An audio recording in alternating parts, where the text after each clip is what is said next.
और ये यह बताना चाहूंगा, एक ऐसी मैगजीन है जो पूरे विश्व की सभी मिलिट्रीज के बारे में विस्तृत जानकारी देती है।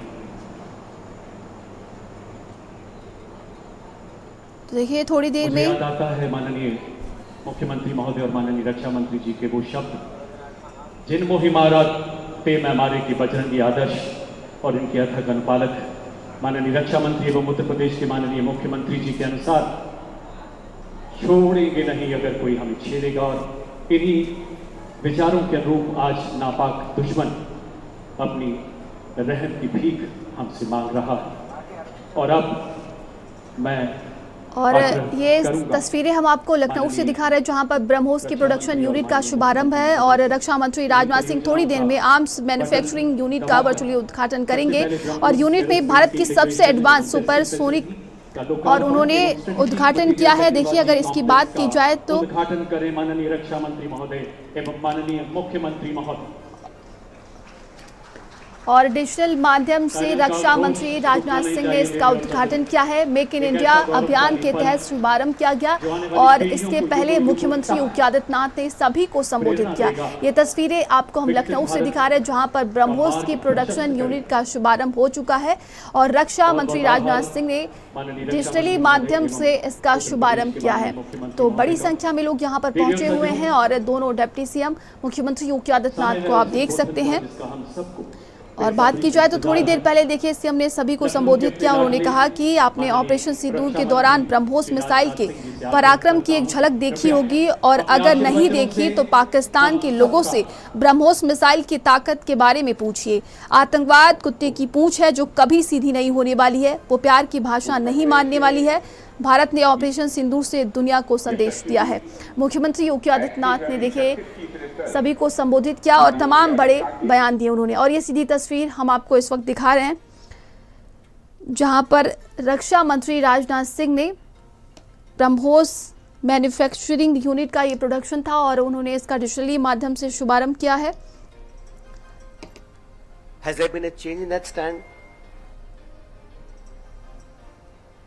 जी मौर्य, श्री ब्रजेश जी पाठक, यूपी के एनआरआई और investor promotion minister Shri Nand Kumar ji Gupt Nandi ji, member Rajya Sabha Shri Brijlal ji, विधायक सरोजनी नगर डॉक्टर राजेश्वर सिंह, विधानसभा और विधान परिषद के सभी सम्मानित सदस्यगण, हमारे डीआरडीओ के साइंटिस्ट और यहाँ मौजूद अधिकारीगण, देश भर के मौजूद सारे टेक्नोक्रेट्स, देवियों व सज्जनों, सबसे पहले तो मैं क्षमा चाहता हूं कि अपरिहार्य कारणों से चाहते हुए भी मैं समय से उपस्थित नहीं हो पाया। मैं जानता हूं कि हमारे मुख्यमंत्री योगी जी को बहुत ही आवश्यक कार्यक्रम से गोरखपुर जाना था, लेकिन केवल इस कार्यक्रम की महत्ता को समझते हुए इसमें उनको विलंब हुआ है, फिर भी वो यहां पर मौजूद हैं। साथियों, आज लखनऊ में BrahMos integration and testing facility centre के उद्घाटन के शुभ अवसर पर मैं आप सबसे बातचीत करते हुए बेहद प्रसन्नता की अनुभूति कर रहा हूं। मेरी बड़ी इच्छा थी कि मैं स्वयं उपस्थित होकर आप सबके बीच मैं रहूं, आप सबसे मैं सीधा संवाद करूं, पर मैं क्यों नहीं आ पाया यह बात आप सभी जानते हैं। अभी जिस परिस्थिति से हम गुजर रहे हैं उसे देखते हुए मेरा दिल्ली में रहना यह अति आवश्यक था, इसलिए मैं वीडियो कॉन्फ्रेंसिंग के माध्यम से आप सभी से जुड़ रहा हूं। मैं भले ही आपके बीच नहीं आया, लेकिन अपने उत्साह के माध्यम से आप मुझ तक जरूर पहुंच गए हैं। यह अपने आप में एक संदेश है कि चाहे हम किसी भी परिस्थिति में रहें, यह देश चलता रहेगा और हमारा काम नहीं रुकेगा। किसी भी स्थिति में हमारा संवाद नहीं टूटेगा। साथियों, आज का दिन हमारे शहर लखनऊ और हमारे राज्य उत्तर प्रदेश और हमारे पूरे देश के लिए एक ऐतिहासिक दिन है। आज का दिन मैं समझता हूं उस शक्ति की आराधना का दिन है जो हमारी सेनाओं को संबल प्रदान करती है, जो हमारी सेनाओं में निहित होकर दुश्मन पर कहर बरसाती है। आज का दिन मेरे लिए व्यक्तिगत रूप से बहुत ही महत्वपूर्ण है। क्योंकि मैंने अपने शहर लखनऊ के लिए एक सपना देखा था कि मेरा शहर भारत के डिफेंस सेक्टर को मजबूत करने में एक बड़ा योगदान दे। वह सपना अब पूरा हो रहा है। साथियों, BrahMos integration and testing facility का उद्घाटन इसलिए भी महत्व रखता है क्योंकि आज का दिन बहुत ही खास है। आप सब तो जानते ही हैं कि आज नेशनल टेक्नोलॉजी डे है। आज ही के दिन 1998 में श्रद्धेय अटल बिहारी वाजपेयी जी के नेतृत्व में हमारे वैज्ञानिकों ने पोखरण में परमाणु परीक्षण करके दुनिया को भारत की ताकत दिखाई थी।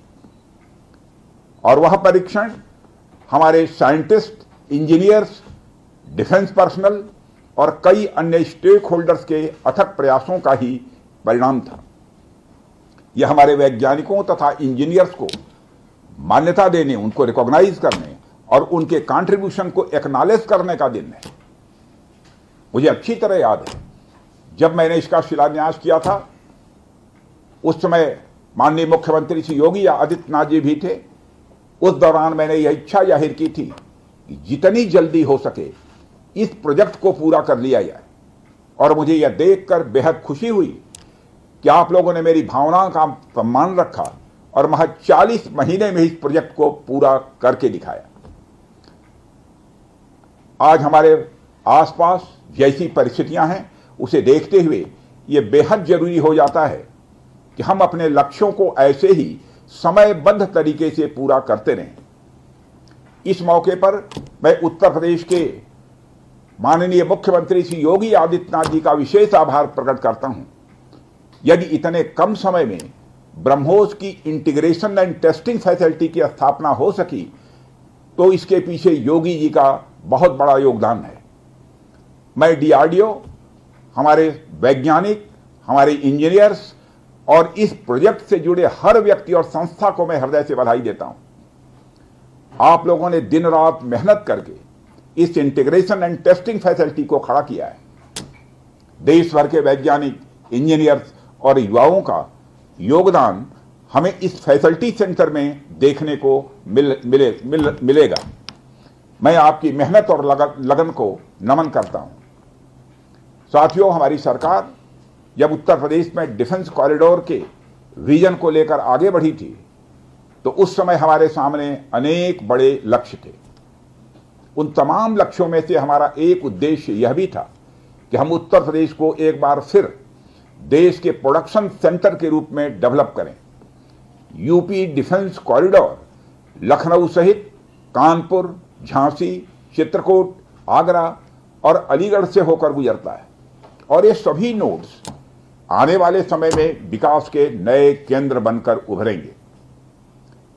साथियों, एक उदाहरण मैं आपके सामने रखूं तो आप में से बहुत लोगों को पता होगा कि एक समय कानपुर और आसपास का क्षेत्र प्रोडक्ट्स की मैन्युफैक्चरिंग के लिए जाना जाता था। आर्थिक रूप से यह क्षेत्र बहुत ही समृद्ध था। इसे मैनचेस्टर ऑफ द ईस्ट कहा जाता था। लेकिन आजादी के बाद अनेक कारणों से आर्थिक प्रगति की राह में यह क्षेत्र पिछड़ता गया और कहीं पीछे छूट गया। मैं उन कारणों में तो नहीं जाना चाहूंगा, पर कहना यह चाहता हूं कि यूपी डिफेंस कॉरिडोर के निर्माण के बाद यह क्षेत्र फिर से एक बार अपने पुराने वैभव को प्राप्त करने की ओर आगे बढ़ चला है। मुझे इसमें कोई संदेह नहीं है कि कानपुर विकास की उन ऊंचाइयों को छुएगा जो दुनिया के विकसित क्षेत्रों के लिए अनुकरणीय होगा। कल को वेस्ट में कोई क्षेत्र जब बहुत अधिक प्रगति करेगा तो उसे कानपुर ऑफ द वेस्ट कहा जाएगा। इसी प्रकार डिफेंस इंडस्ट्रियल कॉरिडोर के सभी नोड्स को डेवलप करने के लिए हम पूरी तरह से कमिटेड हैं। मुझे यह भी बतलाया गया है कि अभी उत्तर प्रदेश डिफेंस कॉरिडोर में aircraft manufacturing, UAV, drones, ammunitions, composite and critical materials, small arms, textile तथा पैरासूट आदि में मेजर इन्वेस्टमेंट किए गए हैं। एक अच्छी बात यह है कि इस डिफेंस कॉरिडोर में हमें पब्लिक सेक्टर और प्राइवेट सेक्टर दोनों की ही बड़ी अहम भागीदारी दिखाई दे रही है। साथियों, जब मैं प्राइवेट सेक्टर की भागीदारी की बात कर रहा हूं तो मुझे यह बताते हुए बड़ी खुशी हो रही है कि लखनऊ में ही पीटीसी इंडस्ट्रीज लिमिटेड द्वारा titanium and super alloy material plants की शुरुआत की जा रही है। इसके अलावा 7 एडिशनल क्रिटिकल प्रोजेक्ट्स की भी नींव इस समय रखी जा रही है। यह निश्चित रूप से रक्षा क्षेत्र में भारत की आत्मनिर्भरता की गति को और तेज करेगा। मैं इसके लिए श्री सचिन अग्रवाल को भी बधाई देना चाहता हूं। हमारा सपना है कि उत्तर प्रदेश दुनिया के टॉप डिफेंस प्रोडक्शन और एक्सपोर्ट डेस्टिनेशन के रूप में जाना जाए। आज जो ब्रह्मोस फैसिलिटी शुरू हो रही है, मैं समझता हूं वह यूपी डिफेंस कॉरिडोर का यह गौरव होगा। यह सिर्फ उत्तर प्रदेश का ही नहीं बल्कि देश का सबसे बड़ा BrahMos integration and testing facility centre है। यह रक्षा क्षेत्र में भारत की आत्मनिर्भरता के प्रयास को भी मजबूती प्रदान करेगा। साथियों, जहां तक ब्रह्मोस का प्रश्न है तो आप सभी यह जानते हैं कि ब्रह्मोस दुनिया के सबसे तेज सुपरसोनिक क्रूज मिसाइल्स में से एक है। ब्रह्मोस सिर्फ एक हथियार नहीं है बल्कि यह अपने आप में एक मैसेज है। मैसेज हमारी आर्म्ड फोर्सेस के स्ट्रेंथ का है। मैसेज दुश्मन के प्रति हमारी डेटरेंस का है, प्रतिरोधक क्षमता का है। मैसेज हमारी बॉर्डर्स की सेफ गार्डिंग के हमारी प्रतिबद्धता का है। साथियों, पोखरण परमाणु परीक्षण में महत्वपूर्ण योगदान देने वाले मिसाइल मैन और हमारे पूर्व राष्ट्रपति डॉक्टर एपीजे अब्दुल कलाम ने यह कहा भी था कि unless India stands up to the world, no one will respect us in this world. Fear has no place, only strength respects strength. अर्थात दुनिया कमजोरों का नहीं बल्कि शक्तिशाली का सम्मान करती है। उनका विजन था कि हमें अपनी ताकत को और मजबूत करना होगा। जब तक कोई देश ताकतवर नहीं होगा, दुनिया उसका सम्मान नहीं करेगी। आज भारत दुनिया के सबसे शक्तिशाली राष्ट्रों में से एक है। हम लगातार अपनी ताकत और बढ़ा रहे हैं और मैं समझता हूं कि आज जो फैसिलिटी सेंटर शुरू हो रहा है, यह भारत की शक्ति को और मजबूत करने में सहायक होगी। साथियों, यह केवल एक फैक्ट्री का उद्घाटन भर नहीं है बल्कि मैं समझता हूं कि यह रक्षा क्षेत्र में भारत की आत्मनिर्भरता की दिशा में एक बहुत बड़ा कदम है। उत्तर प्रदेश डिफेंस इंडस्ट्रियल कॉरिडोर बनने के पश्चात उत्तर प्रदेश के इंडस्ट्रियल डेवलपमेंट का एक नए सिरे से श्री गणेश हो चुका है। इस डिफेंस कॉरिडोर में अब तक कुल 180 के लगभग एमओयूज साइन किए जा चुके हैं, जिसमें 34,000 करोड़ रुपए का इन्वेस्टमेंट प्रपोज्ड है। आपको यह जानकर खुशी होगी कि अभी तक इस कॉरिडोर में 4,000 करोड़ रुपए का इन्वेस्टमेंट किया भी जा चुका है। साथियों, टेक्नोलॉजी डे के दिन इस हाई टेक्नोलॉजी प्लेटफॉर्म फैसिलिटी को इनागुरेट करना अपने आप में एक लैंडमार्क डे है, परंतु इसके साथ साथ यह भारत की नई इनोवेटिव एनर्जी को भी दिखाता है, जिसको हमने पिछले कुछ सालों में गति देने का प्रयास किया है। हम सब जानते हैं कि इस समय टेक्नोलॉजी के क्षेत्र में, खासकर critical high and frontier technology के क्षेत्र में बड़ी तेजी से बदलाव आ रहा है। चाहे सिविल सेक्टर हो या डिफेंस सेक्टर, आज रोज नई नई टेक्नोलॉजी सभी प्रकार के प्रोडक्ट्स या सर्विसेज में क्रांतिकारी परिवर्तन ला रही हैं। हमारे जीवन का कोई भी ऐसा कार्य क्षेत्र नहीं है जहां टेक्नोलॉजी हमें डिसरप्टिव तरीके से प्रभावित न कर रही हो। दुनिया के हर क्षेत्र में इस टेक्नोलॉजी क्रांति ने एक ऐसी उथल पुथल मचा रखी है जहां पुराने सारे अब तक के स्थापित जो नोशंस हैं, धारणाएं हैं, वह तेजी से बदल रही हैं और ऐसे नए परिवर्तनों का आगाज हो रहा है जिसके बारे में पहले हम सोच भी नहीं सकते थे। ऐसे में नेशनल टेक्नोलॉजी डे एक खास महत्व रखता है और इस खास दिन पर डिफेंस के क्षेत्र में एक हाई टेक्नोलॉजी फैसिलिटी को उद्घाटन करना मेरे, आपके और हम सब के लिए एक गौरव का विषय है। साथियों, ब्रह्मोस भारत और रूस के हाईएस्ट डिफेंस टेक्नोलॉजी का एक संगम है। जिस तरह हमारा उत्तर प्रदेश प्रयाग स्थित संगम के लिए दुनिया भर में जाना जाता है, उसी तरह आने वाले समय में लखनऊ भी इस टेक्नोलॉजी के संगम के लिए जाना जाएगा। और यह संगम कई अनेक विशेषताओं को अपने अंदर समाहित करता है। आने वाले समय में यह रोजगार के सीधे यानी डायरेक्ट और इनडायरेक्ट अवसर पैदा करेगा। मुझे यह भी विश्वास है कि आने वाले समय में यह क्षेत्र एक ग्रोथ पोल के रूप में उभर कर सामने आएगा। साथियों, ब्रह्मोस जैसे कॉम्प्लेक्स सिस्टम की एक खास विशेषता होती है और यह सिस्टम अनेक प्रकार के सब सिस्टम, कंपोनेंट्स और पार्ट्स से बने होते हैं जिन्हें किसी भी एक जगह पर निर्मित करना संभव नहीं होता। यह सभी अलग अलग पार्ट्स इतने विशेष होते हैं, स्पेशलाइज्ड होते हैं, इनमें से हर एक को बनाने के लिए हाईली स्किल्ड मैन पावर और हाई टेक्नोलॉजी वाले हथियार, औजार, टूल्स की आवश्यकता होती है। आपको मैं यह बताना चाहूंगा कि हमारी डिफेंस इंडस्ट्री के अंदर देश भर में चाहे वह डीपीएसयू हो या प्राइवेट सेक्टर की इंडस्ट्रियल यूनिट्स हो या जहां भी स्थापित होती हैं, वहां अपने साथ साथ एमएसएमई यानी छोटी औद्योगिक इकाइयों का एक एंसिलरी इंडस्ट्रियल बेस भी निर्मित करती हैं और इन एंसिलरी इंडस्ट्रियल बेस से पूरे इलाके का एक सामाजिक आर्थिक विकास होता है। मेरा मानना है कि यह फैसिलिटी सेंटर भी वही भूमिका निभाएगा। और साथियों, जैसा कि आप सब जानते हैं, चाहे भारत सरकार हो या राज्य सरकार, हमारी नीति एकदम साफ है। Make in India, make forward. हमारे लिए रक्षा क्षेत्र में आत्मनिर्भरता का अर्थ बहुत व्यापक है। हम इस विचार के साथ आगे बढ़ रहे हैं कि हमें खुद के लिए तो आर्म्स एंड इक्विपमेंट बनाना ही है, साथ ही साथ में पूरी दुनिया को एक्सपोर्ट भी करना है। साथियों, दुनिया की मिलिट्री मार्केट में अपार संभावनाएं हैं। हाल ही में मैं Stockholm International Peace Research Institute की एक रिपोर्ट पढ़ रहा था। उसमें उन्होंने यह बताया है कि वर्ल्ड मिलिट्री एक्सपेंडिचर 2024 में बढ़कर $2,718 बिलियन हो गया है। आप सोचिए, आर्म्स एंड इक्विपमेंट का इतना बड़ा मार्केट हमारी राह देख रहा है। इसलिए हमें बेहद मजबूती से भारत को दुनिया के लिए एक अट्रैक्टिव डिफेंस प्रोडक्ट हब के रूप में विकसित करने की ओर आगे बढ़ना ही होगा। आज का दिन उस विचार की तरफ बढ़ाया गया हमारा एक और ठोस कदम है। इन सारी चीजों ने मिलाकर उत्तर प्रदेश में डेवलपमेंट का एक इकोसिस्टम तैयार किया है।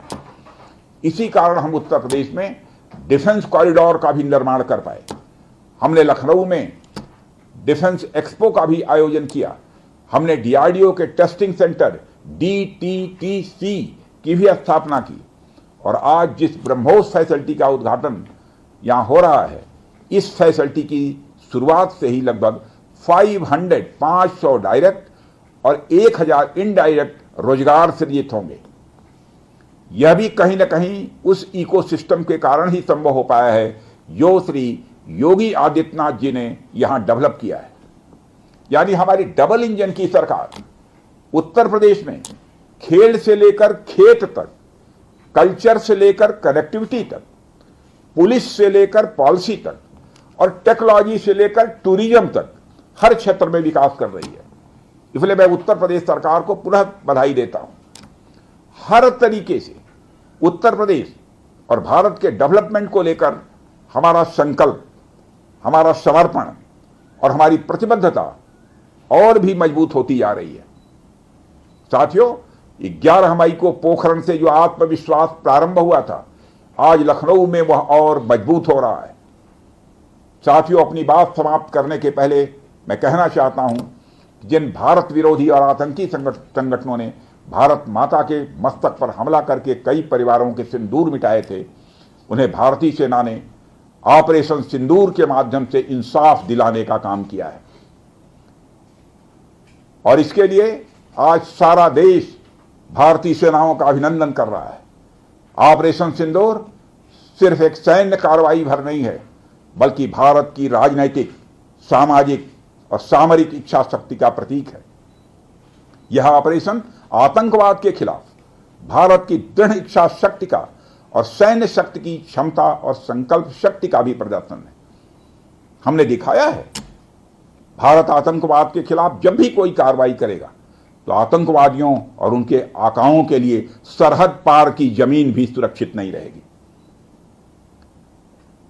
भारतीय सेनाओं ने ऑपरेशन सिंदूर को पाकिस्तान में मौजूद आतंकी ढांचा ढहाने के उद्देश्य से लॉन्च किया था।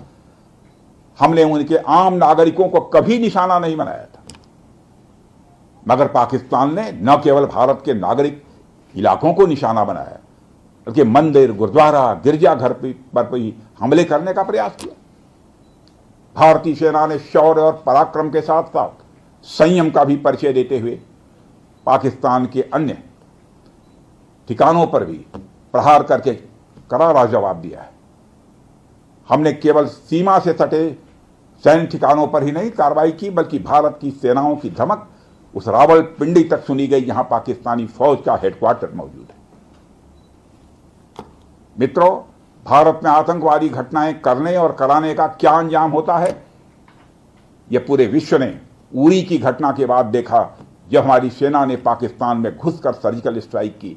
पुलवामा के बाद देखा, जब बालाकोट पर एयर स्ट्राइक की गई, और अब पहलगाम की घटना के बाद दुनिया देख रही है कि जब भारत ने पाकिस्तान के भीतर घुसकर मल्टीपल स्ट्राइक्स की हैं। आतंकवाद के खिलाफ जीरो टॉलरेंस की नीति पर चलते हुए हमारे यशस्वी प्रधानमंत्री नरेंद्र मोदी ने स्पष्ट कर दिया है कि यह नया भारत है जो आतंक के खिलाफ सरहद के इस पार और उस पार दोनों तरफ प्रभावी कार्रवाई करेगा। यह हमारे प्रधानमंत्री जी ने स्पष्ट रूप से यह संदेश दे दिया है।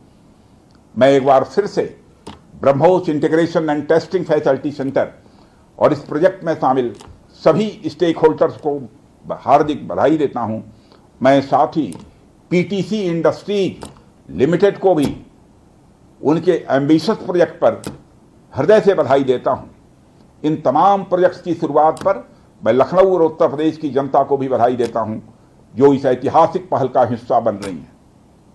अंत में मैं आप सभी का आभार प्रकट करते हुए अपनी बात को समाप्त करना चाहता हूं, और आप सभी से मैं खेद भी व्यक्त करता हूं कि निर्धारित समय पर मैं इस कार्यक्रम में उपस्थित नहीं हो सका, लेकिन देर आया दुरुस्त आया। आप सबको बहुत बहुत धन्यवाद। जय हिंद।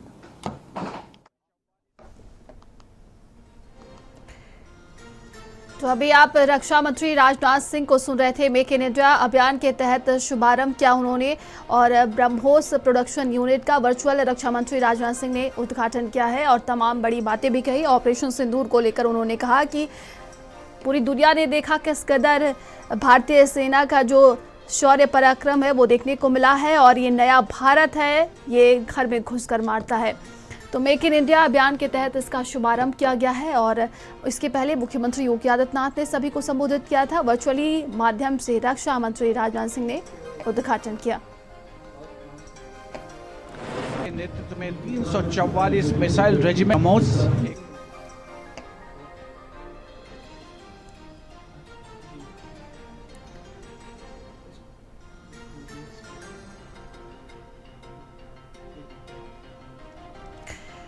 चलिए आगे बढ़ती है। खबर मथुरा से है, जहां पर शहर में